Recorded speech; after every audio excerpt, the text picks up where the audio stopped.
அன்பார்ந்த நண்பர்களே, இது உங்களது பிரியத்திற்குரிய YouTube channel star family stories. எனது பிரியத்துக்குரிய பூனை சீசர் ஓய்வெடுப்பதை பார்க்கிறீர்கள் அல்லவா? எங்கள் வீட்டு தோட்டத்தில் வளர்க்கப்பட்ட சிறு மலர் செடியின் அருகிலே சீசர் ஓய்வெடுத்து தூங்குகிறது. பூனைகள் முற்றிலுமாக ஓய்வெடுப்பதில்லை.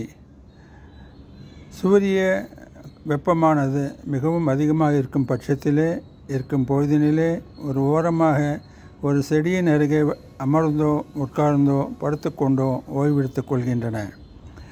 அவர்களுக்கு இந்த நேரத்தில் தேவை சரியான உணவும் நல்ல தூய குடிநீரும். அது இருந்தால் சந்தோஷமாக வாழும். நன்றி.